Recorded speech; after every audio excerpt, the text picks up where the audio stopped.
Whoop, whoop.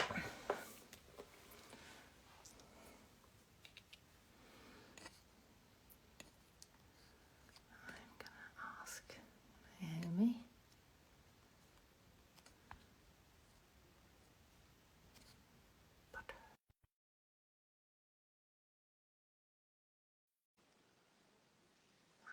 Welcome everybody. Hi Jane.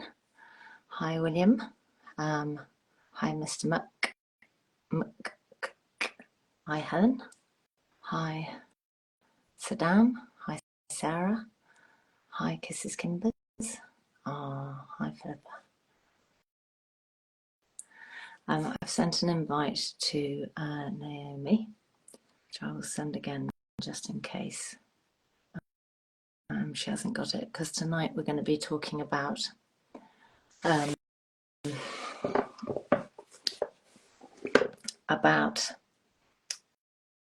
that connection that HRT doesn't seem to be able to shake off, which is to breast cancer, and why so many people don't take it and are nervous about taking it, understandably. It says here Dr. Naomi is unable to join. I'll keep trying. I'll invite again. And obviously it's something that really... she's coming, I think. How are you doing? I was admiring your backdrop, your new backdrop and your new home. The other day I was like, so stylish.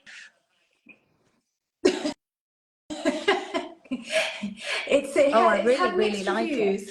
My background's just always just a blind. So, well, this is the point. I can't really. I always just think I'll just show as little as possible because it's just a bit funny. I'm actually in like quite a small room, but I like the light in here. It's lovely. You look almost angelic. You've got like a halo.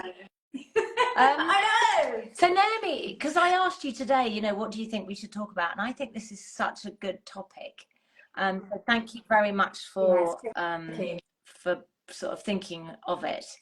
And we were talking about the fear around it, and it's still there. And it's very interesting because it doesn't matter how much we talk about this old study that happened, but there is still very much this idea that if I take HRT, I am increasing my risk of getting breast cancer. So what is it about this kind of fear that is kind of sticking with us? Why is it sticking with us? And what is the truth?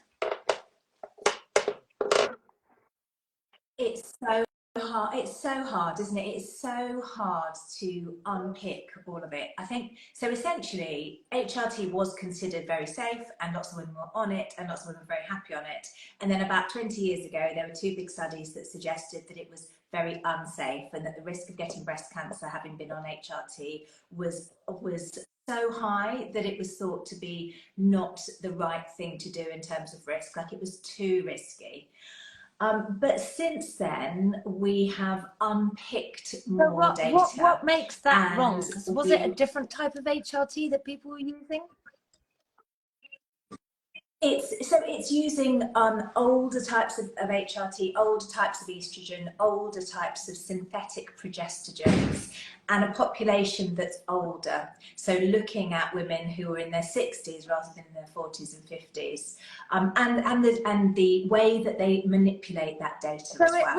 Modern HRT has got nothing to do with the old type of HRT that they were looking at back then, and also they were looking at it.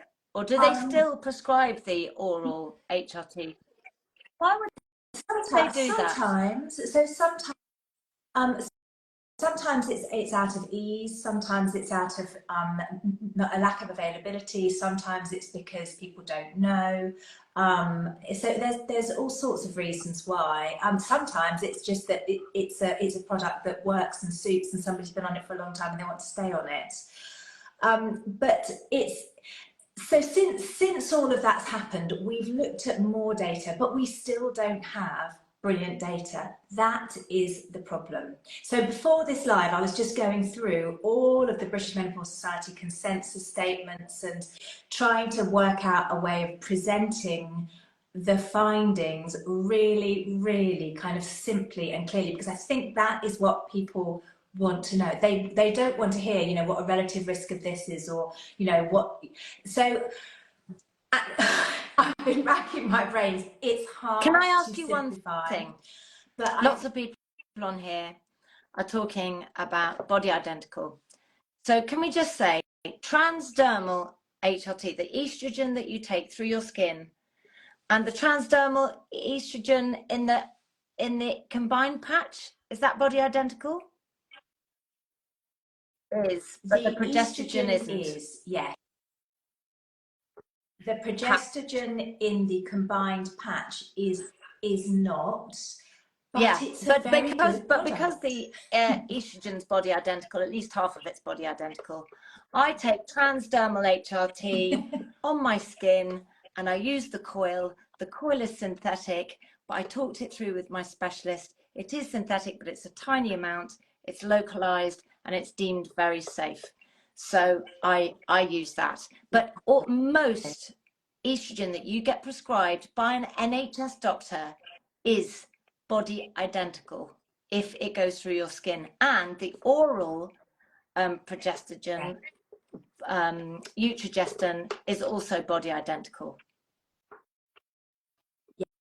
Yeah, so Utrogestan is a body identical progesterone. Yes, it's thought to be the safest way of delivering a progestogen or progesterone to of all at the moment. So we've got that. It's different to what women took back in the day. So this type of HRT that we take today is completely different and is deemed safer than the old-fashioned oral pill that used to take that was combined. Yeah. So now we dissect. What do you think? What can we say to tell people about the risk? So the conclusions are that if you are your average woman of low risk in the UK, which is the vast majority of women who are, you know, at low risk of breast cancer, everybody's at risk of breast cancer. 1 in 7 it's the most common cancer, but 1 in 7 over a lifetime. Yes, over a lifetime. But if you are low risk and you have menopausal symptoms, then using HRT is the gold standard treatment. And the risk of using that HRT is very, very, very low. When we did our first documentary, we used an example of the risk of drinking alcohol moderately. So not a little bit, and not excessively, but moderately, in the middle. And that the risk of drinking alcohol moderately was greater of breast cancer than it was if you took HRT. And so I often try to say to people when they're saying, I don't want to take HRT because it'll give me breast cancer, I often try to say, but do you drink alcohol? Well, nobody is telling you that you are increasing your risk of all types of illnesses from drinking alcohol, because people just drink alcohol and you can't start everything. You know, if you drink processed meat, you're increasing your risk of cancer. If you eat if you smoke cigarettes, bacon, you know, ham, any kind of like any ultra processed food, increased risk. It's like we just have to weigh up the pros and cons. That's how I feel. That's exactly it. And I think what women really want is something that will help with their menopause, that will not increase their risk at all of breast cancer. And I think that, I mean, that would be amazing. It would be, it would be phenomenal. But there are some treatments that you can use to help with your menopause that are not going to increase the risk of breast cancer. But fundamentally, the risk is very small. And also HRT does help you with other things. So things like bone density and cardiovascular risk and horrible symptoms. So it is always a question of balance and risk and benefit and perception of those risks and benefits. But there was a very kind of provoking article in a paper today, which essentially said that HRT is risky and you shouldn't be taking it. And I think that's what made me anxious, because I feel like a whole load of women are going to read that and they're going to think, oh my God, I mustn't take my HRT, it's going to give me breast cancer. When in fact, the chances are, the overwhelming chances that HRT that you are taking is not going to give you breast cancer. The problem is that there are so many women out there who are taking HRT, and there are so many women out there who unfortunately are also going to get breast cancer. But just because you've done one thing does not mean that that one thing causes the subsequent event.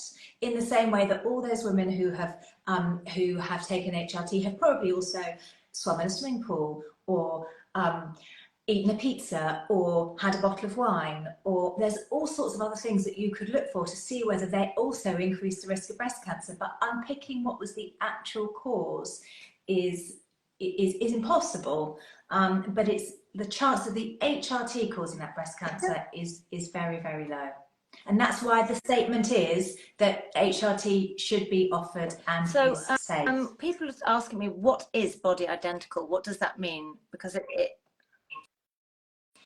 it just means, so women produce estrogen and progesterone, and hormones have a very specific chemical structure. And what it means is that the hormones that you're using as part of HRT have a practically identical chemical structure to the hormones that are already existing or have existed in your body. That's what that means. And also people are talking about, you know, the fact that the reason why it's risky is because you take estrogen in such enormous amounts. But actually, what you work out with your doctor is the amount at which your symptoms stop. All women, we're all different, right? Absolutely. But one of the things that we do seem to have quite good evidence on is that the risk of breast cancer is not dose dependent. So it seems to be duration dependent, but it does not seem to be dose dependent. So if you're on, say, 100 patch and you're thinking, oh God, but you know, maybe if I just reduce it a little bit, I'll be reducing my risk. That doesn't seem to work. It seems to be a kind of all or nothing effect with estrogen. Yeah, it's dosing, I think, has also been discussed or has been in the media quite a lot recently. And although we don't want to give, you know, one of the basic principles of medicine is that we don't want to give more than we need to, there doesn't seem to be evidence at the moment that the higher the dose, the greater the risk of breast cancer.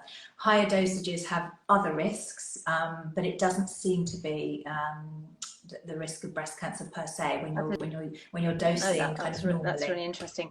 I mean, obviously I'm 55 and I think I'm probably very nearly 56. I think I'm probably post-menopausal, but I've got a Mirena coil in and I don't know. But I'm enjoying being symptom-free, and I am nervous about stopping.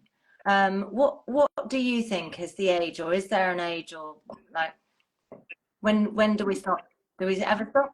I've always said I'm going to have it. We don't know.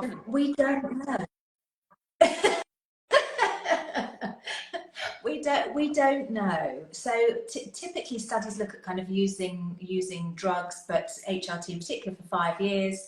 And we don't have data for, you know, safety data for 10 years, 20 years, 30 years. We don't know. And it has to be an individual decision about the benefits, you know, and the risks, and bearing in mind that although we know some of the benefits, we probably don't know all of the benefits, and although we are aware of some of the risks, we probably don't know all of the risks. And I suppose, that's what people don't like. You know, just like with anything, we also have to, like you said, look at the benefits with bone density and heart health, or veins. If we take it early enough, it can help keep our veins kind of good for our hearts supple. Is that right? Arteries. Your arteries, yeah. It keeps and that's obviously something that suffers a bit when we hit perimenopause and menopause. So, like, there are really good things that come with it, but the best thing for me was the relief from the symptoms. I mean, a couple of people on here are just going, I just want to sleep. Sleep deprivation was one of my worst symptoms. I honestly thought, I don't know if you've seen it because you're probably too young, Naomi, but there was a film called The Ipcress File with Michael Caine in it, where they tortured him by stopping him from sleeping. And that's what it felt like. I just felt like I was being tortured by being kept awake all night. It felt like having a toddler again. But I remember starting taking HRT with the Utrogestin, and I started on Utrogestin, but it made me bleed quite a bit. So I went on to the coil, which I knew had worked for me before. But the sleep came almost instantaneously, and I just couldn't believe it. I was like, wow, this is amazing. Can I ask you another question, which I've seen quite a lot on here? Two things. One is science. Speaking of science, does estrogen make you put on weight? Lots of people are saying they started and they put on weight. I didn't. But like anecdotally, or what do you hear? So the evidence is that HRT does not cause weight gain. The menopause and the perimenopause can cause metabolic changes that cause weight gain. HRT can cause you to retain fluid, and it can be very hard to work out what is fat and what is fluid. So that can be one reason why women put weight on. Testosterone can cause weight gain as well, because you build muscle again, don't you? Yeah. Yeah, it can. Yeah, it can. It also both types. I've heard a few podcasts and stuff saying that we become a bit more in midlife, become more insulin resistant. We can become more insulin resistant. You can become more insulin resistant. Yeah, I mean, estrogen is supposed to help with that. But the other thing is that if you've been very anxious, so one of your symptoms has been anxiety. And then you treat your menopausal symptoms, including your anxiety, with HRT. You can, if you're running a body weight that's lower than what would be normal for you because of that anxiety, then when you no longer feel anxious, your weight can come up to where it would. Hadn't thought about that. I don't know. I don't know if we've got kind of concrete evidence for that, but that's just a theory. I think the other thing for me that was, I think maybe helped me lose a bit of weight, maybe even after I went on HRT, was this desire to be a bit more active again. I'm not talking about going to the gym. I'm talking about in between gym. Like, you don't want to sit down so much, or you don't mind walking a bit further, or you're not like, oh God, I just had no energy, no pep. And it just gave me a little bit more energy to get going, which I think in turn helps your metabolism. And it's all slow. These are slow changes. You can't kind of suddenly go on HRT and think, oh, months later, is it gonna change my life? And it doesn't work for everyone. And it's not for everyone. It isn't. But I suppose what was behind my thinking was wanting to capture those women who it is for. Can I ask you another question? Because I've seen a couple of people talk about this on here, and that is sore boobs. I remember at the beginning of my journey, my boobs grew a cup size and were very sore. And I can't remember whether that was during peri, before I took. They got more voluminous before I started on the HRT. And then I remember when I started on the HRT, they actually got sore like I was about to have a period. And I had that maybe for like 6 months, a long time. And I thought, oh my God, I don't even know if I can keep going just because my boobs are annoying me so much. And then they calmed down. Anecdotally, what have you heard? The same. I mean, so we know that one of the side effects, so one of the symptoms of perimenopause and menopause can be sore breasts, but equally using HRT can cause breast tenderness. And it can take a long time to settle. It can settle very quickly. It can gradually settle, or it can settle overnight. And it doesn't mean that they're taking too much if their boobs are sore. There is not. That is not a warning sign for breast cancer.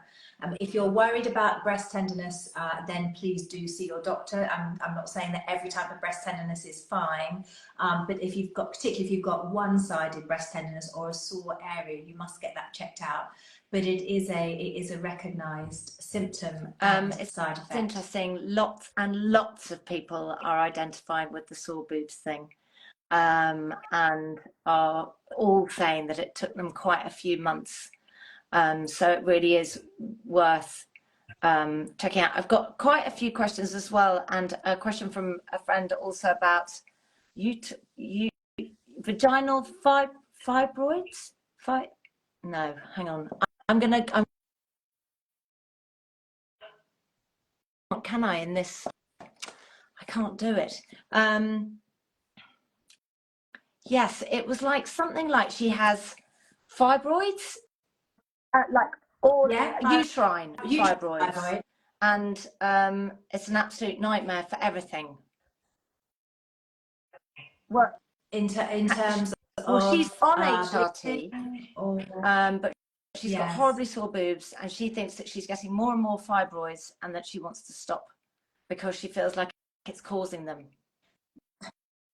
It can cause fibroids to grow, and fibroids can be a pain because they are a physical space, so they take up space and they can put pressure on other organs, but they can also be a problem with bleeding. What do you do about that? Just stop so much the HRT. So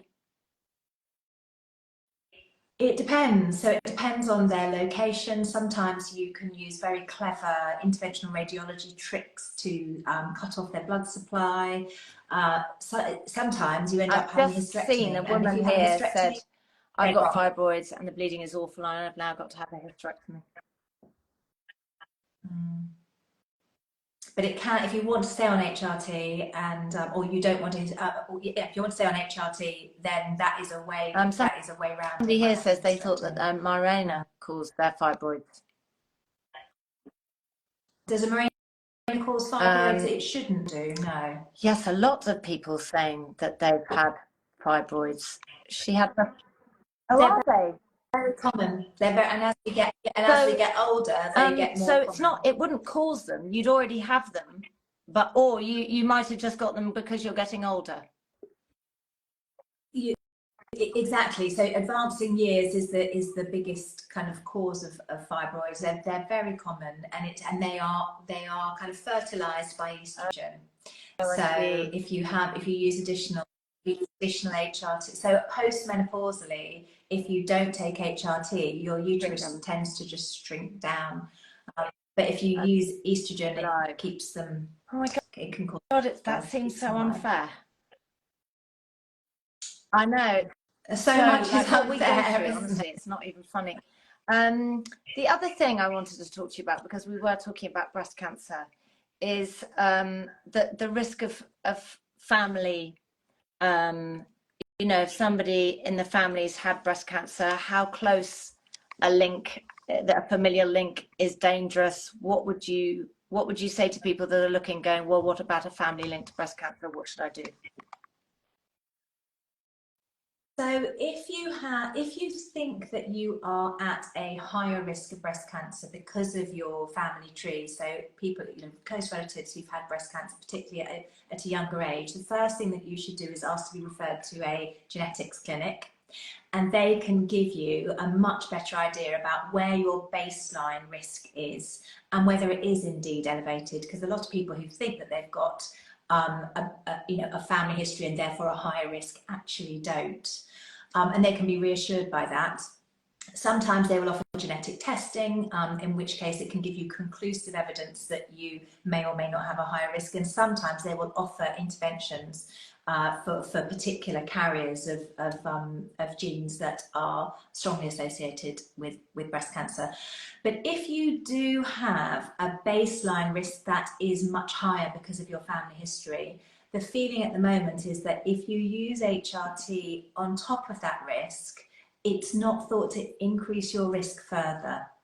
That's what the thinking is at the moment. So if you already have a baseline risk, taking HRT with that baseline risk does not increase your risk any. Okay, well that's really interesting. I haven't heard that before either. And you were talking about a genetic test. How do people get that? Can you get that through your GP, or is that a private?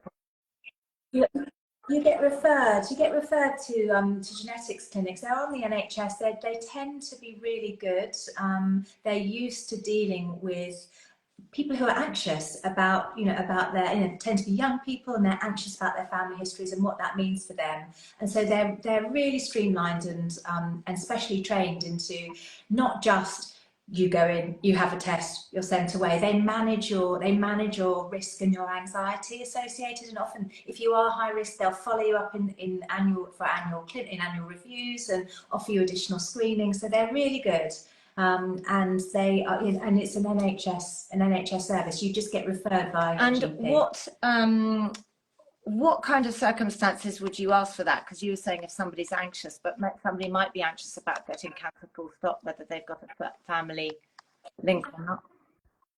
So if you have people in your family who are closely related to you, so say a mum, sisters, aunts, cousins, grandparents, who have had breast cancer or ovarian cancer, particularly under the age of 50, certainly under the age of 40, then you go to your GP and you discuss your individual risk with them. There's a little tool that they can plug in to see whether you are appropriate for that referral, and then they refer you on the referral pathway. And it's too complicated, really, to try and talk to somebody about what if they've got breast cancer, isn't it? Unless you see them yourself, right, Naomi? Well, I mean, if they're saying, well, what if you've got breast cancer? What if you've got breast cancer and HRT? What do you do? Oh, so as in, can you use HRT if you've had breast cancer? It very much depends. The kind of the basic answer to that is it's normally avoided, but there are some circumstances where you may use estrogens, either systemically or topically. But it's a complex decision that should be made amongst a multidisciplinary team. So you'd have an oncologist and a menopause doctor, and you have a conversation about the risks and the benefits, because sometimes symptoms are just absolutely awful, and it's very, very Somebody individual. just asked me where I put my testosterone cream, and what I do, I've halved the amount that I take, because sort of 2 or 3 years ago I had a blood test and it was too high, so I've halved the amount that I take. So I go every other day, tiny weeny amount, and I go either under here, or butt cheek. And that way, if I move around when I put it on, I don't get any hair. Like if you put it in the same patch every time, it can slightly, it doesn't thicken the hair, but I noticed there was a little bit more hair. I was putting it on my forearm, and I noticed there was a little bit of hair here, and I thought, well, that's a bit weird. So now I just move it about everywhere. Yeah, for me it does. And it works for you. I mean, the problem is trying to remember where I put it every other day. It's like, I don't know where I put it the last time. You can put it on your thigh. Yes, you can. I mean, I always try and put it where no hair grows. Because yes, I think that seems to work. From what my patients say, that seems to work the best. And I have a lot of patients who choose to put it on just on that bit there, which typically funny. Or if you put it on your bikini line. Quite a few. Sorry about that. Sorry, what you're saying? You can put it on your bikini line. Yeah. If you've got hair there anyway, and you're going to deal with it, then I was just going to say, a few people here saying that their oncologists have said that they can't take it, and we must just quickly say we do understand, Naomi, you and I, we've talked about this, how hard it is for women who would like to take HRT, because not everybody wants to, but those that want to but who can't. What are the options for them? So with women who have had breast cancer, particularly estrogen receptor positive breast cancer, there are lots of treatment options depending on what their symptoms are, and there are lots of non-hormonal options. And it just depends on what those symptoms are. But there's psychological therapies, there's lifestyle changes, and there's specific medications that can target specific symptoms. So it's a conversation to have with somebody that knows what they're talking about. It doesn't mean that there is nothing for you at all. It just means that it's not going to be your bog standard, have some HRT and get on with it. It needs much more kind of careful, individualized I also think that it's all very easy for me to sort of say to people, oh, page 1 is exercise, but I do understand that somebody that's had cancer or is having treatment for cancer, or somebody that's perimenopausal and doesn't want to take HRT, you don't have the bloody energy to get up and go and exercise. But actually just being active, and when I'm saying active, I just mean walking, like, or standing or doing something. It's doing something.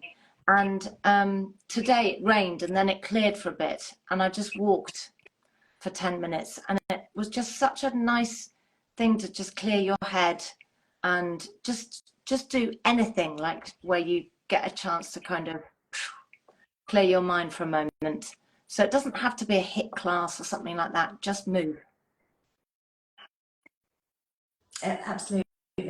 There is just being in nature, like even just going outside, isn't it? There's a lot to suggest that has positive positive effects on, it's 5:30, but you know Sam Evans, don't you? Sam Talks Sex on here. So her Instagram account is Sam Talks Sex, and ages ago, because lots of people are saying let's talk more about cancer, but ages ago I did a sex life after you've had cancer treatment, or a double mastectomy and you've lost your nipples, or erogenous zones and things, and we did a live together about what lubricants to use, vaginal atrophy, and it was so helpful. She was absolutely brilliant, and it's all the things you're a bit embarrassed to talk about and you don't know who to talk to. But if you look further down my page, you'll see me and Sam Evans talking about sex post-cancer, and if you don't want to have physical sex, what else can you do with your partner to stay intimate, which is important. You've lost a lot, you've been through a lot, and the last thing you want is to not be able to kind of be close to someone, but you don't know how to do it anymore. Anyway, but Naomi, I'm always in awe when you speak to me at the weekends, because you are so busy, and I don't know if I'm any busier than you. Kids, it's much easier. Just thank you very, very, very much for talking today, and thanks for talking about this. Oh, it's a pleasure. Lovely to see you. And actually, a couple of Lovely people saying that they had read the article and they were a bit worried, so thank you. Let's speak next week. I'm going to see you on Tuesday. I can't wait. See you on Tuesday. Yeah. Bye. See you then.